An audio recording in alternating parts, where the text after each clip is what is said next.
123 देश भारत की एक पुकार पे आके जुड़ जाते हैं। क्या भारत ने ग्लोबल साउथ की ज्योग्राफी बदल दी है?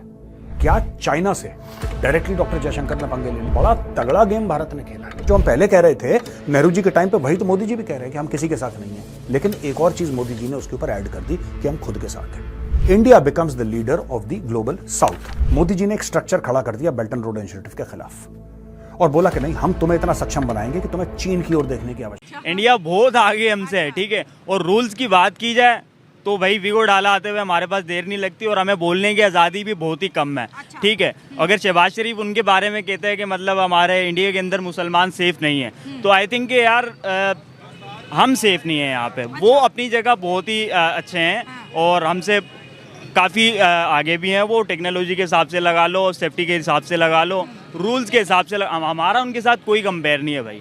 पता है, हम उनकी लड़की सानिया मिर्जा लेके आ गए थे। तो सानिया मिर्जा के साथ शोएब मलिक ने क्या किया? मोदी ने तलाक कढ़वाई है उसके कान। मोदी ने तलाक कढ़ाई है, हमें पता है। अंदर अच्छा, आपका शोएब मलिक शादीशुदा हो के डेटे मार रहा था तो मोदी ने कहा था 4 शादियां फर्ज हैं मुसलमान पे, हम हमारे में वो नहीं समझे तो उनका क्या करें? ये फर्ज है। हाँ जी। तो फिर सानिया मिर्जा ने ठेंगा दिखाया ना, तो वो छोड़ के चली गई। वो नहीं समझ इस्लाम, उसने समझा ही नहीं। 4 जंगें हमने जीती हैं, 65 में हमने नाखून चने चुपवाए हैं किताबों की हद तक। वो अब आगे पता लग रहा है जो अपनों को ही चने चुपवाए को दूसरों को नहीं चुपवाए। तो ये जो अब हमें पता चल गया कि 4 जंगों में से कोई भी नहीं जीता और हम कितने टाइम तक छुट्टी मनाते रहे हैं। 1965 की छुट्टी मिली है, जंग जीते थे। वैसे तो ज्यादा खामोश ही रहना चाहिए, ज्यादा मशवरे देने नहीं चाहिए, क्योंकि वो मशवरे वाले को ले जाते हैं, ऐसा सिस्टम गोल करते हैं बंदे को पता नहीं चलता। चलो इंडिया की परेशानियां तो हमारी कोई नहीं है। आप तो खुश हो? हम किधर जाएं, किधर खुश हैं? लगता मुसलमान ही नहीं है, उनको उधर के मुसलमानों की फिक्र है, इधर की कोई फिक्र नहीं है। शहबाज शरीफ कह रहा है अब जमहूरी मुल्क में रह रहे हो, हाँ, कौन से किधर रह रहे हैं? हरी चाय पी रहे हो। ये अदारी जमहूरी हो गई है ये जमहूरी भी अदारी रह गई है। कह रहा हूँ ना कि इंडिया हमें नहीं दबा सकता। आप जो कह रही हैं ना कि इंडिया, नहीं, मैं कह रही हूँ लड़ना ही नहीं है, क्यों लड़ना है? बिल्कुल नहीं लड़ेंगे, लेकिन अगर वो भी हमें जो है ना इक्वल टर्म्स पे डील करे, ये ना करे जैसे आप कह रही हैं कि वो तो पाकिस्तान को कुछ समझते हैं। हम कहते हैं कि डील करें, लेकिन सबसे पहले हमें इक्वालिटी पे भी तो आना पड़ेगा ना। वो दुनिया की 5th लार्जेस्ट इकोनॉमी, हम 150 के करीब स्टैंड कर रहे हैं। नहीं, इकॉनमी तो वो भी डेवलप हुए ना, ऐसा ऐसा उस पे इस पे गरूर तो नहीं करना चाहिए ना। हम मुसलमान हैं, हमारे काफर दोस्त तो हो ही नहीं सकते, ये खुला पैगाम है। ठीक है, वो अपने घर खुश। तो फिर चाइना हमारा दोस्त कैसे हो सकता हमारे है? हुक्मरानों को चाहिए ना। क्या आपने तो वर्ल्ड रोड चाइना के नाम पे बनाई है कि चाइना हमारा शहर से मीठा, पहाड़ से ऊंचा, समुंदर से हेलो दोस्तों, जैसा कि आपने हाईलाइट में देखा, भारत को डिजिटल रूप से आयोजित तीसरे वॉइस ऑफ ग्लोबल साउथ सम्मेलन में दुनिया भर में 123 में शामिल हुए। चीन और पाकिस्तान को आमंत्रित नहीं किया गया था। विदेश मंत्री एस जयशंकर ने शिखर सम्मेलन में संपन्न के बाद मीडिया को बताया कि शिखर सम्मेलन का फोकस ग्लोबल साउथ या विकासशील देशों के सामने आने वाली चुनौतियाँ एकजुट होकर निपटने पर था।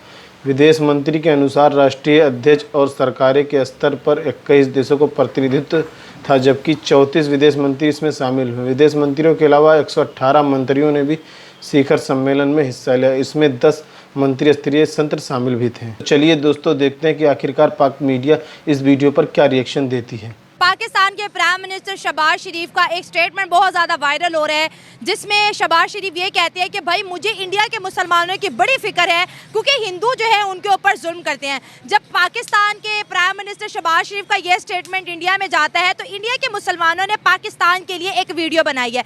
हम पाकिस्तानी अवाम को वीडियो भी दिखाएंगे और उनसे इनके ज़बरदस्त रिएक्शन भी जानेंगे। लेकिन आप दोस्तों से रिक्वेस्ट है कि जिन्होंने अभी तक चैनल सब्सक्राइब नहीं किया, हमारे चैनल को सब्सक्राइब करें, वीडियो को लाइक करें, इंस्टाग्राम में अभी पर फॉलो करें। अस्सलाम वालेकुम। वालेकुम अस्सलाम। क्या करते हो? जी मैं एज ए स्टोर इंचार्ज काम कर रहा हूँ। क्या नाम है? अरसलान अहमद। कहाँ से हो? नवाब शाह।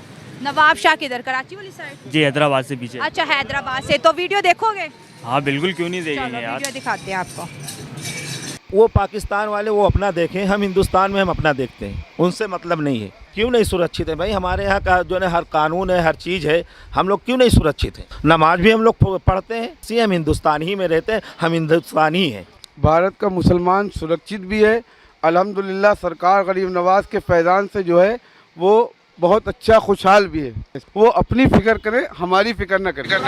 हाँ जी, हर इंडियन मुस्लिम कह रहे हैं कि पाकिस्तानी अपनी फिक्र करे, हमारी फिक्र ना करे। तो पहली बात तो ये कि राइटली है यार, देखो ना पाकिस्तान के साथ इंडिया का कंपेयर है ही नहीं भाई।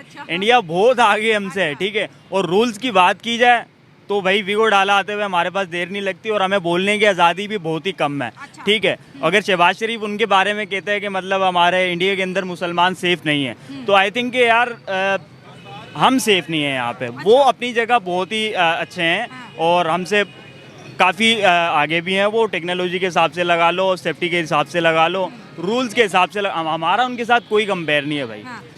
देखें, सबसे पहले तो मैं ये कहना चाहूँगा कि शहबाज शरीफ को सबसे पहले अपने जो पाकिस्तान है उसकी हमारी ना इकोनॉमी स्टेबल है। IMF से जो है अभी हम खुद लोन ले रहे हैं, ठीक है। और किस लेवल तक अब हम पहुंच चुके हैं आप देख सकते हैं कि पिछले दिनों हम बैंकरप्ट होने जा रहे थे, ये सूरत हाल थी। तो अपना घर छोड़ के दूसरों के घर में झांकना ये गलत बात है, ठीक है। उसके बाद जो इंडिया की हुकूमत है वो देखें इस टाइम उनकी इकोनॉमी कहाँ पे है, इस टाइम वो टेक्नोलॉजी में किस लेवल पे पहुँच चुके हैं, ठीक है।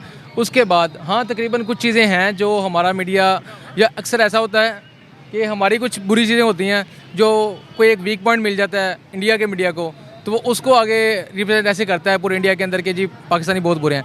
इसी तरह कुछ ना कुछ पॉइंट्स मुसलमानों की कुछ मिसअंडरस्टैंडिंग हो जाती हैं हिंदुओं के साथ, क्योंकि वहाँ पे देखें तकरीबन 25 करोड़ की आबादी मुसलमानों की, ठीक है। दूसरी तरफ तकरीबन 1.5 करोड़ है जिनमें से 25 करोड़ मुसलमान हैं। तो कुछ ना कुछ किसी की ना किसी बात पे मुखालफत या फिरकावारी होते हैं। ये सब बोलने के पहले हम आपको ये बताना चाहते हैं कि बॉस किसी ने पूछा डॉक्टर जयशंकर से कि सर इस समिट में चीन और पाकिस्तान क्यों नहीं है। आखिर वॉइस ऑफ ग्लोबल साउथ 123 देश, छोटी बात नहीं है दोस्तों, 123 देश भारत की एक पुकार पे आके जुड़ जाते हैं। बोलते हैं ठीक है इंडिया ने बुलाया, हम जरूर शामिल होंगे इसमें। 123 देश, उसमें चीन नहीं, उसमें पाकिस्तान नहीं। क्या भारत ने ग्लोबल साउथ की ज्योग्राफी बदल दी है? भारत ने बोला कि बिल्कुल पाकिस्तान के नीचे से हम लाइन खींचते हैं, ऐसे ऊपर जो भी है वो ग्लोबल साउथ में है नहीं, कहानी खत्म, bye bye Pakistan, bye bye China. क्या डॉक्टर जयशंकर ने यह बात करती है? क्योंकि कायदे से अगर हम ग्लोबल साउथ की बात करें पाकिस्तान को होना चाहिए ज्योग्राफिकली स्पीकिंग। क्या भारत ने ज्योग्राफी बदल दी? और क्या डॉक्टर जयशंकर ने सीधा सीधा चेतावनी दे दी है पाकिस्तान को? तो क्या ही देनी है, वो तो ऐसे बेचारे मरे मुरे लोग हैं। लेकिन क्या चाइना से डायरेक्टली डॉक्टर जयशंकर ने पंगे ले लिया और डायरेक्टली बोल दिया कि भाई ये इसीलिए नहीं है इसमें शामिल, हमने बुलाया नहीं उनको, हम जरूरी नहीं समझते, हमने नहीं बुलाया। ये नहीं बोला हम जरूरी नहीं समझते, लेकिन बात यही है कि आपने क्यों नहीं बुलाया, क्योंकि आप उनको जरूरी नहीं समझते। भाई साफ सीधी बात यही होती है। अब इससे चाइना में हलचल हुई है दोस्तों, और चाइना के अगर आप अखबार पढ़ेंगे, जो उनके इंग्लिश अखबार हैं, वो लिख रहे हैं कि साहब इसको करने से क्या फायदा होगा और इसको ऐसे करा, इसको वैसे करा, ये सब जैसे चाइना क्रिटिसाइज करता है। लेकिन चाइना में दोस्तों वो अखबार कोई नहीं पढ़ता, क्योंकि चाइना में अंग्रेजी पढ़ने वाले 1% से भी कम है, लोग जानते ही नहीं वहां पे। तो चाइना बनाता ये अखबार, ये प्लेटफॉर्म्स विदेश के लोगों के लिए जो एम्बेसी में उनके लिए, वो पढ़ेंगे, उनको इन्फ्लुएंस करेंगे। क्या नहीं, ये third voice of global south summit था क्या? भारत ने कौन सा गेम खेला? एक बड़ा तगड़ा गेम भारत ने खेला है, तगड़ा गेम। देखिए टोटल जो भारत ने पैसे दिए हैं वो ज्यादा नहीं है दोस्तों, सिर्फ $25 मिलियन है। यही अगर चाइना करता तो $25 अरब देता, $25 बिलियन देता। अब आप मुझसे पूछेंगे कि मेजर साहब एक बात बताओ यार, आप ये कह रहे हैं कि चाइना को पछाड़ दिया, चाइना को पछाड़ दिया, फिर आप खुद अपने मुंह से ये कह रहे हैं कि हमने सिर्फ 25 मिलियन दिया और वो बिलियन दे देते। और साहब कहां मिलियन कहां बिलियन, कैसी बातें कर रहे हो? बात मैं बिल्कुल ठीक कर रहा हूं। भारत ने लोगों को यह बोला है कि हम तुम्हें पैसे देंगे लेकिन हम तुम्हें सिखाएंगे भी। ये छोटे छोटे देश हैं दोस्तों, इनमें कई ऐसे देश हैं जिनके पास खनिज पदार्थ है, कई देश हैं जो और चीजों में काफी अमीर हैं, लेकिन वहां पे सिविल वॉर हो रहा है, वहां पे पॉलिटिकल अनसर्टेनिटी है, काफी कुछ वहां पे गड़बड़ है। भारत ने इनको बोला है कि देखो सुनो, हम तुम्हें सिखाएंगे कैसे करना है। तुम इस पे डिपेंडेंट मत रहो कि भारत या चीन तुम्हें लगातार पैसे देता रहेगा और तुम्हारी अय्याशियां चलती रहेंगी। इन सब चक्करों को छोड़ो। अब दोस्तों मैं आपको उदाहरण देता हूं, let me explain with the help of an example. आपको क्लियर हो जाएगा कि प्राइम मिनिस्टर मोदी और डॉक्टर जयशंकर ने कितना बड़ा गेम खेला है चाइना के खिलाफ। देखिए, अगर हमारी कैपेसिटी ये है देने की और चाइना की कैपेसिटी ये है, यानी कि हमारा पटाखा छोटा है, चाइना का पटाखा बड़ा है। अब छोटे पटाखे से इस पटाखा यानी बड़े पटाखे से बड़ा धमाका करना, ये कैसे पॉसिबल है? ये इस तरीके से पॉसिबल है जो कि मैं अभी आपको एग्जांपल देने वाला हूं। सोचिए, कुछ लोग हैं जो भूखे हैं, ठीक है, एग्जांपल वही है, give a man a fish, you feed him for a day, teach him how to fish, you feed him for a lifetime. तो उसी को मैंने चेंज करके एग्जांपल आपके लिए बनाया कि आप समझ लें कि third voice of global south summit में एग्जैक्टली भारत ने किया क्या है और ये क्यों इतना बड़ा गेम है। भारत छोटे छोटे देशों के पास जा रहा है और कह रहा है कि यार तुम लोगों को ना ट्रेड करना नहीं आता। तो भारत ने कैसा क्या करा, एग्जाम्पल सुनिए।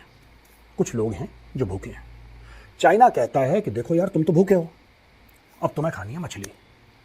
हम एक काम करेंगे, एक 10 करोड़ की पहले एक नाव खरीदेंगे, उसमें 5 करोड़ का सामान डालेंगे, फिर हम उसके अंदर 15-20 चाइनीज एक्सपर्ट्स डालेंगे जिनकी मोटी मोटी सैलरीज होंगी।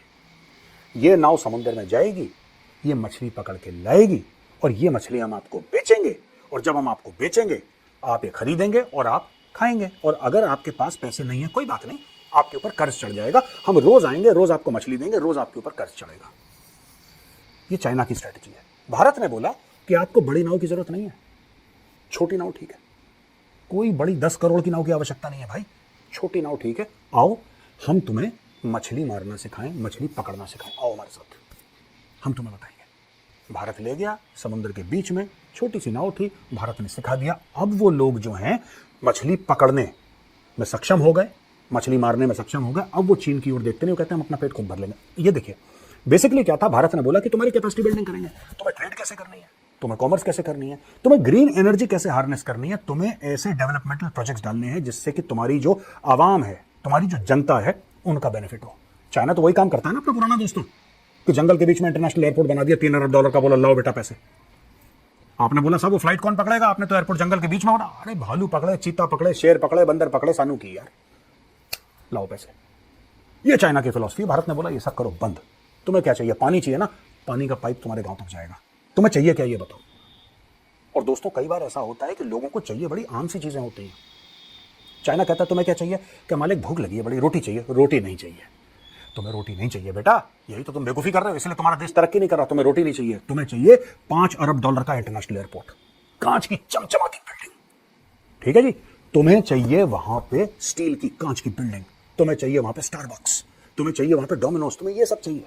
हेलो दोस्तों, जैसा कि आपने वीडियो में देखा कि वैश्विक स्तर पर दुनिया की नज़रें भी भारत की वर्चुअल मेज़बानी पर 17 अगस्त 2024 को संपन्न हुए तीसरे वाइस ऑफ ग्लोबल साउथ शिखर सम्मेलन पर लगी हुई थी, जिसमें 123 सदस्यों ने हिस्सा लिया था। विशेष उल्लेखनीय है कि इसमें चीन और पाकिस्तान को आमंत्रित नहीं किया गया था, क्योंकि वे पिछले वर्ष दूसरे सम्मेलन भी शामिल नहीं हुए थे। ग्लोबल साउथ में ऐसे देश शामिल हुए जो विकासशील गरीब सतत संघर्ष कर रहे थे, और ग्लोबल नॉर्थ में एक ऐसा देश शामिल है जो पूर्ण रूप से विकसित है। इसलिए ग्लोबल साउथ और नॉर्थ तालमेल बैठने की सख्त ज़रूरत थी, जिसके संभावित नेतृत्व भारत करने की कोशिश कर रहा था। बता दें कि बांग्लादेश को अंतरिम सरकार के प्रमुख यूनुस भी शामिल हुए थे। इस शामिल में कुल 123 देशों ने हिस्सा लिया था, जिसमें भारत भी शामिल था। 21 देशों ने नेताओं के सत्र भी भाग लिए थे, जबकि 118 मंत्रियों ने डिजिटल व्यापार के स्वास्थ्य जैसे मुद्दों पर अलग अलग सत्रों पर भाग लिया था। विदेश मंत्रियों के लिए आयोजित 2 सत्रों के कुल 34 सदस्यों ने देश में भाग लिया था। बांग्लादेश के अंतरिम सरकार प्रमुख मोहम्मद यूनुस नेताओं ने सत्र भाग लिया था। उन्होंने पिछली सरकार के पतन के बाद अपने देश की स्थिति और भू राजनीतिक, कोविड-19 और जलवायु के परिवर्तन प्रभाव सहित दुनिया के सामने आने वाली चुनौतियों पर विकास की समझौते के अलावा कुछ अन्य घोषणाएं भी महत्वपूर्ण हुए।